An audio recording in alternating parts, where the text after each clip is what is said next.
ശബരിമല സ്വർണ്ണക്കൊള്ള കേസിൽ അന്വേഷണം നടത്തുന്നതിലും കുറ്റപത്രം സമർപ്പിക്കുന്നതിലും SITക്ക് വീഴ്ചയുണ്ടായിട്ടുണ്ട്. ഗൗരവതരമായി അവരത് പരിശോധിക്കണം. മുരാരി ബാബുവിന് ജാമ്യം കിട്ടിയത് സ്റ്റാറ്റ്യൂട്ടറി ജാമ്യമാണ്.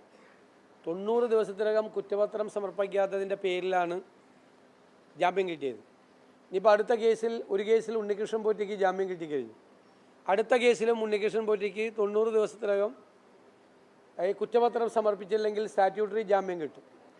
അപ്പോൾ ഒരു ഇടക്കാല കുറ്റപത്രം പോലും സമർപ്പിക്കാതെ ഇത് നീണ്ടുപോകുന്നത് കുറ്റവാളികൾ മുഴുവൻ ജയിലിൽ നിന്ന് പുറത്തിറക്കുന്നതിന് കാരണമാകും. അന്വേഷണത്തിൻ്റെ റഡാറിൽ നിൽക്കുന്ന ആളുകൾക്ക് കൂടി അവർ അറസ്റ്റ് ചെയ്യപ്പെട്ടാൽ അവർക്ക് ജാമ്യം കിട്ടുന്നതിന് ഈ ജാമ്യം ഒരു കാരണമായി മാറും. അതുകൊണ്ട് ഞങ്ങൾ നേരത്തെ ഒരു ആരോപണം ഉന്നയിച്ചിരുന്നു. SITയുടെ മീതെ അതിശക്തമായ സമ്മർദ്ദമാണ് മുഖ്യമന്ത്രിയുടെ ഓഫീസിനുള്ളതെന്ന്. അത് പിന്നീട് കോടതി ശരിവെച്ചു. അതായത് മന്ദഗതിയിലായിട്ടുണ്ട് അന്വേഷണം എന്ന്.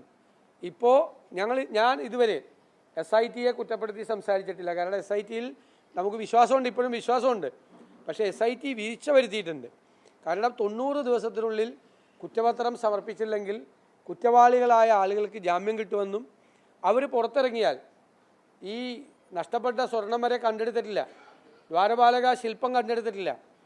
ഈ കുറ്റവാളികൾ ജയിലിൽ നിന്ന് പുറത്തിറങ്ങിയാൽ ഇനിയും തെളിവുകൾ നശിപ്പിക്കാനുള്ള സാധ്യതയുണ്ട് എന്നുള്ള യാഥാർത്ഥ്യമുള്ളതുകൊണ്ടാണ് കോടതി അല്ലാതെയുള്ള ജാമ്യം അവർക്ക് നിഷേധിച്ചത്. കോടതി അല്ലാതെ ആർക്കും ജാമ്യം കൊടുത്തിട്ടില്ല. വളരെ ശക്തമായ നിരീക്ഷണമാണ് ഹൈക്കോടതിയും സുപ്രീം കോടതി ഇക്കാര്യത്തിൽ നടത്തിയിരിക്കുന്നത്. അയ്യപ്പൻ്റെ സ്വർണം കട്ടിട്ട് ജാമ്യത്തിൽ വരികയാണോ എന്ന് ചോദിച്ചവർക്ക് സ്റ്റാറ്റ്യൂട്ടറി ജാമ്യം കിട്ടുന്നതിനുള്ള ഒരു അവസരം ഉണ്ടാക്കിയെടുത്തത് തീരെ ശരിയായില്ല എന്നാണ് ഞങ്ങളുടെ അഭിപ്രായം. അതുപോലെ പയ്യന്നൂരിൽ CPM ജില്ലാ കമ്മിറ്റി അംഗം MLAക്കെതിരായി ഗുരുതരമായ ആരോപണം. ഇത് ആദ്യത്തെ ആരോപണമല്ല. ഇത് പാർട്ടിക്കും ഗവൺമെൻറ്റിനും ഉള്ളവർക്കും ഈ ആരോപണം കൊടുത്തിട്ടൊരു കേസ് പോലും എടുത്തിട്ടില്ല എന്നുള്ളതാണ് യാഥാർത്ഥ്യം. CPM എന്താണ്? ഇതെല്ലാം പാർട്ടി കോടതിയാണോ? ഇത് ഗുരുതരമായ ക്രമക്കേടാണ് ഇതിനകത്ത് നടന്നിരിക്കുന്നത്. ജനങ്ങളിൽ നിന്നും പണം പിരിച്ചിട്ട് ആ പണം കട്ടെടുത്തിരിക്കുകയാണ്. ആരോപണം ഉന്നയിച്ചിരിക്കുന്നത് പ്രതിപക്ഷമല്ല, അവിടുത്തെ ഏരിയ സെക്രട്ടറി ആയിരുന്ന ഇപ്പോഴത്തെ ജില്ലാ കമ്മിറ്റി അംഗമായ ആൾ തെളിവുകൾ സഹിതം റെസീറ്റിൻ്റെ കാരണങ്ങൾ സമിതം വളരെ ഗുരുതരമായ ഒരു ആരോപണം ഉന്നയിച്ചിട്ടും ഈ പ്രതിയെ രക്ഷിക്കാനുള്ള ശ്രമമാണ് നടത്തുന്നത്. പാർട്ടി തന്നെ അന്വേഷിച്ച് കേസ് ഒതുക്കി തീർക്കുകയാണ്. അത് പോലീസിലേക്ക് പാർട്ടി നേതാക്കന്മാർക്ക് ഈ രക്തസാക്ഷിയുടെ പേരിൽ പണം പിരിച്ചത് അവരുടെ ശ്രദ്ധയിൽപ്പെട്ടിട്ട് അവർ പോലീസിനെ അറിയിച്ചില്ല എന്ന് പറയുന്നത് ഗുരുതരമായ ക്രിമിനൽ കുറ്റമാണ്. ഒരു ക്രൈം നടന്നു എന്ന് പറഞ്ഞിട്ട് അത് പോലീസിനെ അറിയിക്കാതിരിക്കുന്നത് ഗുരുതരമായ ക്രിമിനൽ കുറ്റമാണ്. വയനാട് പുനരധിവാസവുമായി ബന്ധപ്പെട്ട് 3 മാസം സ്ഥലമെടുക്കാൻ വൈകിയതിൻ്റെ പേരിൽ കോൺഗ്രസിനെ അധിക്ഷേപിച്ച ആളുകളാണ്. വയനാട്ടിൽ തന്നെ ബ്രഹ്മഗിരിയിൽ സൊസൈറ്റിയിൽ കോടിക്കണക്കിന് രൂപയാണ് പാർട്ടിക്കാരുൾപ്പെടെയുള്ള ആളുകളുടെ പാർട്ടി നേതാക്കന്മാർ കൊള്ളയടിച്ചിരിക്കുന്നത്. ഇപ്പോൾ യൂത്ത് കോൺഗ്രസ് പിരിച്ച പണം എവിടെയെന്ന് DYFIക്കാർ ചോദിച്ചു. യൂത്ത് കോൺഗ്രസ് പിരിച്ച പണം കണക്ക് സഹിതം ഒരു KPCC ഏൽപ്പിച്ചു.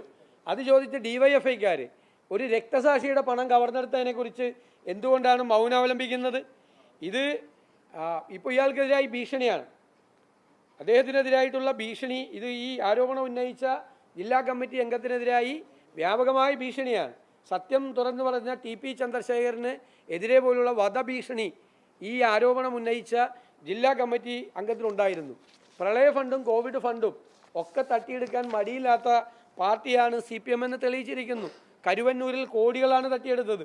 പാർട്ടി തന്നെ പ്രതിയായി, CPM തന്നെ കരുവന്നൂരിൽ പ്രതിയായി ഇല്ലേ?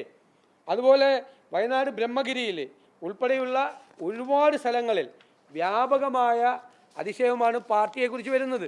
പാർട്ടിയും പാർട്ടിയുടെ നേതാക്കളും പൊതു ഫണ്ട് കൊള്ളയടിക്കുന്നതായിട്ട് ആരോപണം വന്നിട്ട് അതിന് ഒരു അന്വേഷണവും നടത്താൻ, ഒരു തരത്തിലുള്ള അന്വേഷണം നടത്താൻ സർക്കാർ തയ്യാറാവുന്നില്ല എന്നത് പാർട്ടി തന്നെ പോലീസ് സ്റ്റേഷനും പാർട്ടി തന്നെ കോടതിയുമാകുന്ന പരിപാടി നടക്കില്ല. അതുകൊണ്ട് ഇത്തരം കാര്യങ്ങളിൽ നിയമപരമായി ചെയ്യേണ്ട നടപടികൾ സ്വീകരിക്കണം എന്ന് ഞങ്ങൾ ശക്തിയായി ആവശ്യപ്പെടുന്നു.